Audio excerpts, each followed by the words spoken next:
मुंबई से भी आपको तस्वीरें दिखाते हैं और मुंबई का अब रुख करते हैं, जहां पर आरक्षण की हम बात करेंगे। इसको लेकर वहां पर भीषण रण छिड़ गया है। मराठा आरक्षण की मांग फिर से बुलंद हो गई है।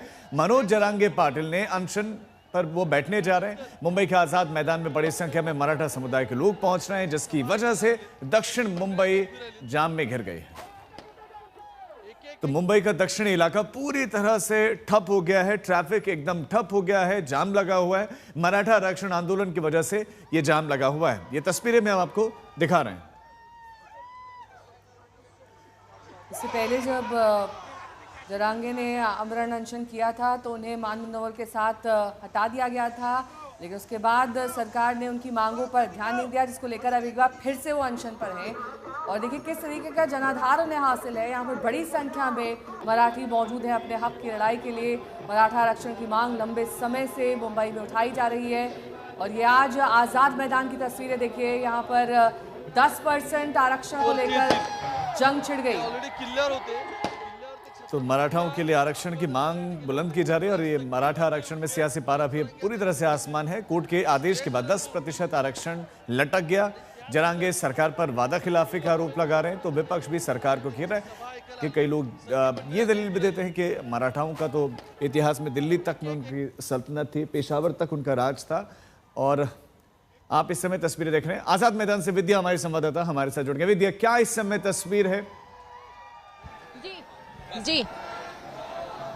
जी देखिए, इस वक्त अगर मैं आपको दिखा दूं, यहाँ प्रोटेस्टर्स ही प्रोटेस्टर्स हैं और जरांगे पाटिल जो इस आजाद मैदान में पहुंच चुके हैं, उनका यही कहना है कि अगर आमरण अनशन वो उन्होंने 10 बजे से शुरू कर दिया है। उनको इस बात का उन्होंने शुक्रिया अदा किया सरकार का कि उनको एक दिन का परमिशन दिया, लेकिन उनका ये कहना है कि वो यहाँ से हटेंगे नहीं जब तक कि उनके जो मराठा रिजर्वेशन जिस तरीके से वो सीख कर रहे हैं, वो जो मांग कर रहे हैं, वो जब तक नहीं मिलता है तब तक के लिए वो यहाँ से हटेंगे नहीं। इस वक्त आप देख लीजिए, जहां तक नजर जाती है सिर्फ मराठा रिजर्वेशन की मांग करते हुए लोग दिख रहे हैं और इन सब का यही कहना है कि जब तक मनोज जरांगे पाटिल यहाँ पर हैं तब तक वो यहीं पर रहेंगे। साथ ही विद्या, पिछली बार तो उन्हें हटा लिया गया था, एक बार फिर वो अपनी मांगों के साथ यहाँ पर डट गए हैं। इस बार वो पैतरा काम नहीं आने वाला है सरकार का, तो सरकार के पास क्या एक्शन प्लान है? क्योंकि अगर ये लंबा चल गया अनशन तो जाहिर तौर पर मुश्किलें बढ़ सकती हैं। जी देखिए, अगर मैं आपको सिर्फ दिखा दूं, ये जो गाड़ियां हैं, इन गाड़ियों के अंदर भर भर के सारे जो रिजर्वेशन एक्टिविस्ट हैं, उनका यही कहना है कि वो इसी बात के लिए इंतजार करेंगे जब तक सरकार उन्हें वादा नहीं करती है और वादे के अंदर उनको यही चाहिए कि रिजर्वेशन रहे।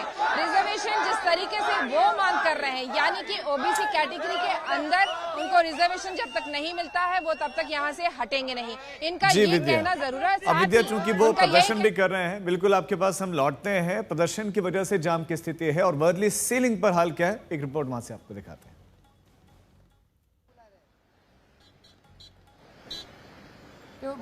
मराठा आरक्षण के मुद्दे को लेकर लाखों की संख्या में मराठा आंदोलनकर्ता मुंबई में दाखिल हो गए हैं। खुद मनोज जरांगे पाटिल आजाद मैदान पर आमरण उपोषण की घोषणा कर चुके हैं, लेकिन उसका भुगतान जो है वो मुंबईकरों को करना पड़ रहा है। आपको दिखा दूं, मैं फिलहाल वर्ली बांद्रा सीलिंग पर हूं और ये जो सीलिंग का रास्ता है ये सीधे नए कोस्टल रोड की तरफ जाता है, जो दक्षिण मुंबई में ले जाता है सबर्बन जो पैसेंजर्स है उनके लिए, जो कम्यूटर्स है उनके लिए। लेकिन फिलहाल क्योंकि दक्षिण मुंबई में लाखों की संख्या में मराठा आंदोलनकर्ताओं का जमावड़ा इकट्ठा हुआ है और मुंबई में जगह जगह पर ट्रैफिक जाम देखा जा रहा है। यही हालत जो है यहाँ पर भी देखी जा रही है। आपको दिखा दूं, जो बांद्रा से वेस्टर्न सबर्ब, ईस्टर्न सबर्ब से जो गाड़ियां आ रही है, जो कम्यूटर्स आ रहे हैं, उन्हें यहाँ पर रोक दिया गया है। पूरी तरह से बैरिकेडिंग कर दी गई है और रास्ता जो है वो डाइवर्ट करके वर्ली के एंड में यहाँ पर ले जाया गया है। और इसीलिए हम देख रहे हैं कि काफी सारे मुंबईकर जो सुबह अपनी काम के लिए निकले हुए हैं दक्षिण मुंबई की तरफ,